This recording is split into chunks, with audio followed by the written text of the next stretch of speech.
ئێرە واشنگتنە دەنگی ئەمریکا بەشی کوردی.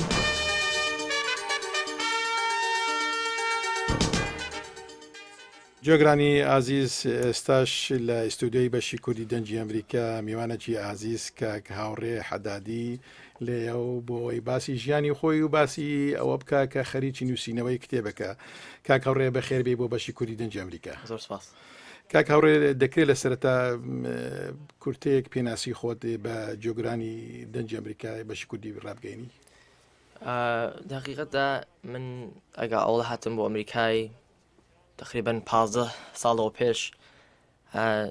پێم سیر بوو ئەگە هاتم، چونکی بەڕاستی بۆم مەحلوم نەبوو کە من وەکو کوردێک بۆچی لە ئەمریکا زیندی دەکەم و بام بەخۆی پێشمەرگە بوو، دایکم زەحمەتکەش بوو لە ناو کوردستان.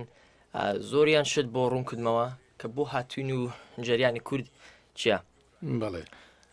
کە هاتی تەمەنت ئەو کاتە تەمەنت چەند ساڵ بوو؟ تەمەنم ئەگە هاتم ئەمریکای تەمەنم حدودی 2 ساڵ 3 ساڵ بوو. 2 ساڵ بوو. ئێستا تەمەنت 17 ساڵ. بەڵێ باشە. خەریکی چی لە چ وڵاتێکەژی لە کوێژی هەر لێرەژی؟ بەڵێ لە ئەمریکا دەژیم لە ئەیالەتی مین. بەڵێ لە دەبیرستان نەخۆرم، یەک ساڵ ماوە تا دیپلۆم. بەڵێ خوێندنەک بە تەمای چی بۆ خوێندنەکە کە تەواو؟ زۆرم علاقە بە مەسالەی سیاسیە. بەڵێ نازانم پێت خۆشە پێ بڵێکی سیاسی یانەوە، بەڵام مەبەستمەوەیە کە خەباتکەم بۆ گەلەکەم بۆ کورد. جا بەنظری من مەسالەی سیاسی دەتوانێت ئەو مەسالی هەلکە. باش چی وای لێ کردی کە ئەم ڕێبازە یان ڕێبازی خەباتکردنی سیاسی بریە بەر؟ وەک حەزم کردی بابم زۆر تەحسیل لەسەر من دانابوو، مەسالەکەی زۆر بۆ ڕوون کردمەوە، بەخۆم زۆر مەتاالحەم کردبوو سەبارەت بە کورد لە هەر چوار پارچەی بەڕاستی ئەو دەمی کە شەکەم بۆ مەحلوم بوو بەخۆم گەیشتمە سەر ئەو نەزەرێک کە خەباتی خۆم بکەم. بەڵێ باشە. ماوەیەک لەوە پێش ئەوە بزانام 2 ساڵەوە پێش بە سەردان ئەو بزانام گەڕایەوە بۆی بچی کە سوکارت ببینی لە ئێرانە. دەکرێت باسی ئەو سەردانمامە بکەیت تووشی ئایا هیچ گرفتاری بوو یا هاتە پێشت چی بوو؟ هاوینی ساڵی 2010 بوو کە چووبووم بۆ کوردستانی ئێران. چووبووم بۆ بنەماڵی خۆم ببینم و وڵاتێکی خۆم ببینم. ئەگە چوون تووشی ژمهوری ئیسلامی ئێران بووین، فشاریان زۆر بەهێنا بووین، دەچوین بۆ سەفەرەکە بە بۆکان ڕابەوە سەرداشت. پێمان خۆشوچین کەمێک خزم و دۆست و هاوڕێی خۆوان ببینین و ئەو دمی کە چوون دەوڵەتی ئێران ئێمەیان گرت بوو و سوحالیان زۆر لە پرسین. ئەو دمی کە فشاریان بۆ ئێمە کرد بوو لەسەر ئەو نەزەری بوون کە ئێمە لاوێکی 15 ساڵە دەگەڵ مەشوەڕەتی لەگەڵ ئۆرگانی سیا یان CIA پێیان وابوو کە من ڕاوەبیتیم لەگەڵ نازانم ئۆرگانی سیا هەیە و حیزبەکانی کوردستانە. منیش داقیقەدا جوابەکەمەوە بوو کە من چ لاوێکی 15 ساڵە هەیە کە دەگەڵ ئۆرگانی سیا هەیە. من ئەسڵەن نەهاتووم مەسایل سیاسی، هاتووم بۆ وڵاتەکەم و بۆ خزمی خۆمە بینم. ئەسڵەن بەشداریم لە مەسایل سیاسیدا. هەر ئەو پرسیاریان لێ کردیا شتیکە لێکۆڵنەوەکە زۆر دوور دێژ بەڕاستی 24 ساعات بوو ئەو وانێکە کە توش بووین و زۆر ناخۆش و بەڕاستیە. هەنی ئەگە ئێمەیان دابزان لە ماشینەکەیان چەکدار بوون، فشارێکی زۆریان بۆ ئێمە هێنانە. هەنی بۆ لاوێک کە لە ئەمریکا ژیاوە لە وڵاتێکی دیموکرات ئۆتۆماتیک بچووە بۆ ئێرانێ جا تووشی ئەو شتەی زۆر ناخۆشە، تەحسیرێکی یەکجاری گەورەی هەبوو لەسەر من. بڵێ چۆن بوو دوای لێگەڕان کە بڕۆی ینی گەڕایەوە؟ دوای وەک حەزم کردی دوای 24 ساعات بۆیان دەرکەوت کە ئێمە هیچ تاوانبار نەبووین. هەنی ئەوان ئەسڵەن لەبارەی قانونی مەسالی خۆیان نەبردە پێشێ. ئێمە بە هیچ گوناحێک بە هیچ تاوانێک ئێمەیان گرت بوو و فشارکی زیادە لەسەر ئێمە دانابوو. بەڵێ کاک هاوڕێبەر لەوەی بچینە سەر باسی ئەو کتێبێکی ساخەریکی وا دەنووسیەوە. حەز دەکەم باسی بکەم زۆر لە ئەبڵێن خێزانە کوردەکانی کە ماوەیەکی زۆر هاتونە تێرە مناڵەکانی ناڵم بەڵام ژمارەی زۆریان مناڵەکانیان کوردیان تا ڕادەیەک لەبیر چێتەوە باشش بە زمانی خۆیان قسە ناکەن، بەڵام تۆ کە لە 2 ساڵی هاتووی تا ئێستاش ئابینی قسەکانت تۆزی با بڵێن کوردستانی ئێرانی پێوەیە. چۆنەوە تۆ توانیتەوە ئەو زمانی خۆت بپارێزی؟ وڵای زۆرم بەلام هیم بوو کە پاراستنی زمانی کوردی، چونکە تێگە چالی بکەین لە مێژوودا دەوڵەتانی لە منطقەی کوردستان ئارزویان ئەو بوو کە کورد ئەسڵەن زمانی خۆی لەبیر بچێ وە کلتۆری خۆی وە فەرهەنگی خۆی لەبیر بچێ هەنی من بخۆم زەحمەتم زۆر کێشا بوو و هەوڵم دابوو بەڕاستی هەنی زۆرم بەلا گرنگ بوو کە زمانی خۆم زمانی زەگماکی خۆم بپارێزم باشە ئەو گەنجانی کە کوردی بینی کە ئەوانەی کە بە کوردی قسە ناکەن تۆ بە کوردی قسە چیان پێڵیان چی پەیوەندیتان چۆنە ئێمە بە خۆمان ئینگلیسی دەزانین چەندی زمانی کە دەزانین توان قسە پێ بکەین بەڵام پێیان دەڵێم کە ئێمە ئەسڵ ناتوانین زمانی خۆمان لەبیر بشێ چونەتی ڕۆژێک دەبێت کە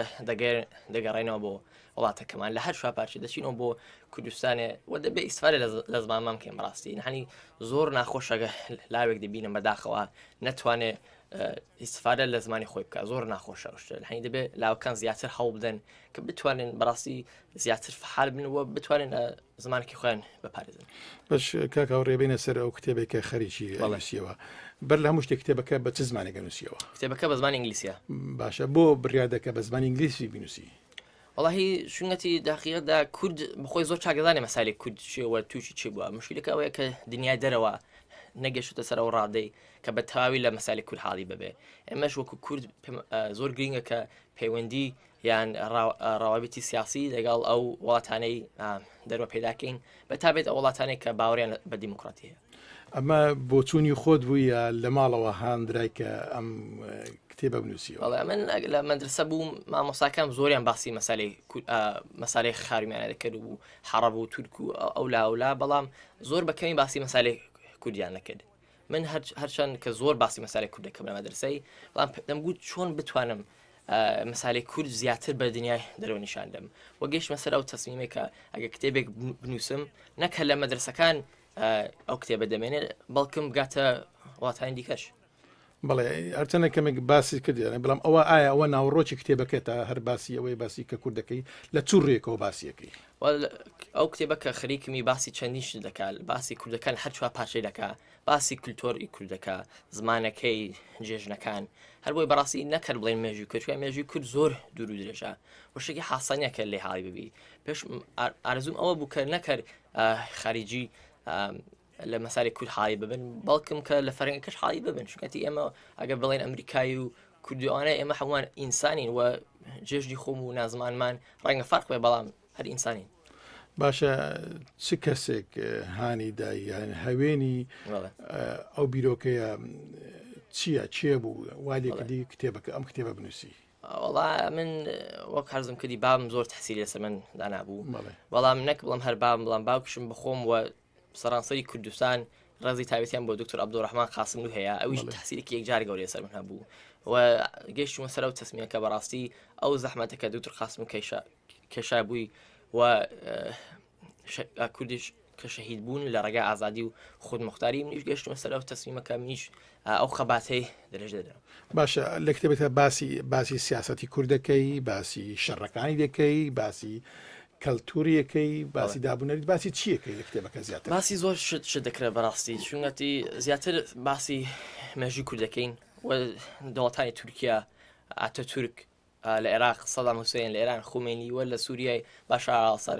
حەفیظ ئاساد کە چه جەنات تێکرا لەسەر کوردەکان با ئەو مەسالە زۆر ڕوون بێتەوە بۆ دنیای دەرەوە کە کورد تووشی چه جەنەسارێک بووە یان کۆمەکوژی چ لە هەڵەبجێ چ لە ئێران کە جیهادی خومێنی ئەو شتە زۆر بۆ بینەران ڕوون کاتەوە بڵێ سەرچاوی ئەو شتان لە کوێ وەرگرتووە من بخۆم وەک لە تەمەنێکی زۆر کەمەوە هەوڵی خۆم داوە مەتالحەم کردووە و چام لە زۆر فیلم و داکیومنت کردووە هەر زۆرم علاقە بە مەسالێ کورد بوو جادەم گوت پێم خۆشە زیاتریش فێر بم هەنی کتێب زۆر خوێندینەوە مەتالحەم بخۆم کردووە ئاواشی لە حەتەکەمە دەسێناوە لا تێبینێک کە بۆ مرد نووسیوە بۆ من نردووە باسی ئەوە کردووە کە دیارە زۆر کەسایەتی عەبدوڕەحمان قاسملو زۆر کاریگەری لەسەر تۆ هەبووە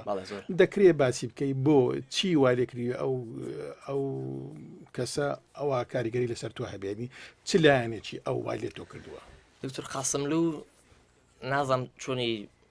باسکەم بەڕاستی چونەتی ئینسانێک نەبوو کە وەکو دکتۆر قاسملو بێت چ لە ئەمریکا چ لە ئوروپا چ لە خارومیانە نەبوو بەڕاستی و ئێستاش بەداخەوە نەفەرکی وەکو ئاو نەدیوە هەنی هەر ئەسڵان نەگە چاو لە سەرۆکانی دنیا دەرەوەکەی هیچیان ناگەنە ڕادەی دکتۆر قاسملو لەهەنی پێیان بوو کە چەندین زمانی دەزانێ بوون و چەندین دکتۆرای هەبوو بەڵام هەر میلەتی خۆی لەبیر نەچوو هەنی پیاک بوو کە ئەو هەموو زانایەتی هەبوو ئیسفادەی لە زانایەتەکەی کرد بوو بۆ میلەتی خۆی. ئەنی مەسلەی هەر ئەو زمان بوو یا ڕێبازەکەی بوو چی خەباتەکەی زۆر مەسەلەن سەرۆکی زۆر چاک بوو بەڕاستی هەنی خەباجێرێکی زۆر